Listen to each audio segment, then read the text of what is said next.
अनुराधा वैदिक एस्ट्रोलॉजी में आप सबका अभिनंदन। हम दशाएं बहुत तरीके से देख सकते हैं और यहाँ आज हम उत्तर कलामृत की से एक ऐसी तरह से दशा देखना सीखेंगे जो कि हमें बहुत सटीक रिजल्ट्स देने में सक्षम है। लेकिन इससे पहले आप सबका धन्यवाद कि आपने हमारे YouTube और Spotify चैनल्स को लाइक शेयर सब्सक्राइब किया। आपने वहाँ अपने कमेंट्स, अपने सुझाव लिखे। यदि आपने लाइक शेयर सब्सक्राइब नहीं किया है तो याद से करिए और अपने कमेंट्स भी याद से भेजते रहिए। जब भी एक व्यक्ति की दशा आती है तो हम देखते हैं कि व्यक्ति के जीवन में बहुत सारा परिवर्तन आता है। क्यों? क्योंकि वो दशा लॉर्ड जो होता है वो उसके लिए बहुत इम्पोर्टेंट होता है। उसके कारकत्व, उसका काम करने का ढंग, ये सारी चीज़ें व्यक्ति के ऊपर एक तरह से हावी हो जाती हैं या व्यक्ति के लिए बहुत इम्पोर्टेंट हो जाती हैं। तो यदि दशा लॉर्ड इतना इम्पोर्टेंट है तो उत्तर कलामृत के अनुसार और बहुत सारे क्लासिकल टेक्स्ट में भी आया है कि आप दशा लॉर्ड को ही जहाँ वो बैठा है उसी को लग्न बना लीजिए और वहीं से आप सारा प्रेडिक्शन करिए। बहुत आराम से आप प्रेडिक्शन कर पाएंगे। इनफैक्ट मैं जनरली बहुत बार ये काम भी करती हूँ और आज मैं अपने एक वैल्यूड क्लाइंट, उनकी भी चार्ट जो उनसे मैंने परमिशन लिया है उसके बाद वहाँ रख रही हूँ। तो उनको भी, जो आप जानते हैं आप कौन है, आपको भी धन्यवाद। और मैं आपको बताती हूँ कि इनकी शुक्र की महादशा चल रही है। अभी हम चार्ट जो देख रहे हैं वो जेमिनी लग्न, वो आपको कन्या लग्न से आता हुआ नजर आ रहा है। शुक्र यहाँ द्वितीयेश और नवमेश है तो ऑब्वियसली शुक्र यहाँ बहुत अच्छा है। लेकिन अब शुक्र इनका जो है वो धनु राशि में बैठा है। यदि हम धनु लग्न बनाएंगे तो शुक्र इनका षष्ठ इस और एकादशेश हो जाएगा। एकादशेश इच्छा पूर्ति का भाव है। एकादशेश आपको उन्नति देता है, आपको धन लाभ करवाता है। एकादशेश आपको बहुत सारी लोगों के बीच में बहुचर्चित बनाता है। और वो लग्न पे बैठ गया यानी आप स्वयं अपनी इच्छाओं को पूर्ण करने में सक्षम हैं। आप जो चाहेंगे वो आप कर सकते हैं। लग्नेश भी लग्न को देख रहा है क्योंकि बुध भी वो बैठे मंगल और गुरु के साथ हैं, मंगल और राहु के साथ हैं, लेकिन वो लग्न को देख रहे हैं।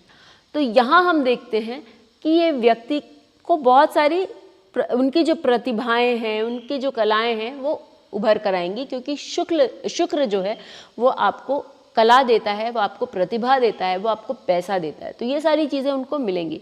लेकिन हम ये नहीं भूलेंगे कि ये 6th हाउस, छठे भाव का भी स्वामी है और छठे भाव का स्वामी होने के कारण रोग, रिपू, ऋण ये भी देने में सक्षम है। तो यहाँ हम व्यक्ति को बोल सकते हैं कि भाई इस दौरान आप अपने नाम से कोई लोन मत लीजिए, आपके लिए नहीं सही है। आप अपने स्वास्थ्य का ख्याल रखिए क्योंकि रोग होना या किसी तरह की बीमारी होना इस पीरियड में आपके लिए संभव है। जहाँ तक रिपू की बात आती है तो लोगों के साथ दुर्व्यवहार ना करें, सोच के बात करें और कोशिश करें कि आपका जो आप सबके साथ अच्छा मेंटेन करके चलें। अब आप देखिए कि ये तो हमने एक स्नैपशॉट में बता दिया कि ये दशा इनकी कैसी जा सकती है। लेकिन अब दशाएं हमेशा कांस्टेंट नहीं होती हैं, उसके बाद अंतर्दशाएं भी आती हैं। तो इनका करंटली जो है वो अंतर्दशा चल रही है मंगल की। मंगल की अंतर्दशा चलने में मंगल यहाँ पंचमेश, द्वादशेश है और साथ में कहाँ बैठे? नवम भाव में बैठे, लेकिन गुरु और राहु के साथ बैठे हुए। गुरु आपको ट्रेडिशनल दे रहा है और राहु आपको नॉन ट्रेडिशनल दे रहा है।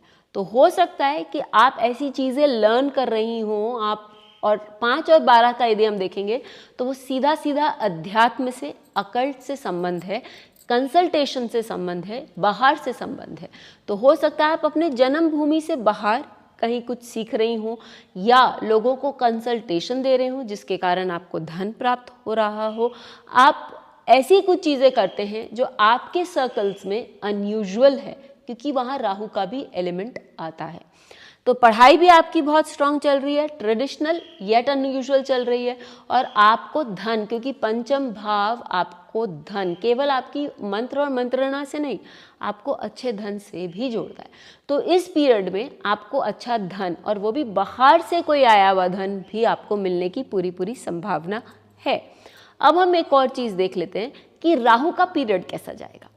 ये चीज़ शास्त्रों में मेंशन्ड है कि राहु जिस भाव में बैठता है, जिस ग्रह के भाव में बैठता है और जिनके साथ बैठता है, यहाँ पर बुध और गुरु के साथ और सूर्य के भाव में, तो वो सारे इन सब के रिजल्ट्स देने में सक्षम है। यानी लग्न आपके चतुर्थ भाव, पंचम भाव, द्वादश भाव और 9th हाउस, इन सब के रिजल्ट्स देने में राहु सक्षम है, क्योंकि केंद्र और त्रिकोण के स्वामी के साथ राहु बैठे हुए, यानी ये योग कारक बनते हैं। तो इनका राहु का पीरियड जो है वो बहुत अच्छा जाएगा। इसी तरह आप भी अपने चार्ट को जहाँ दशा जिसकी चल रही है उसको आप फोकल पॉइंट बनाइए, उसको लग्न बनाइए और चार्ट घुमा कर यदि आप देखेंगे तो आपको सही एकदम मालूम पड़ेगा कि दशा कैसी जाएगी। ज़रूर लिखकर बताइएगा कि आपको ये कैसा लगा। फिर मिलेंगे, तब तक के लिए धन्यवाद। बेल आइकन को दबाएं ताकि आपको वीडियोस की अपडेट मिलती रहे। हमारे वीडियोस को लाइक करें, शेयर करें, उन पर कमेंट करें और हमारे चैनल को सब्सक्राइब करना न भूलें।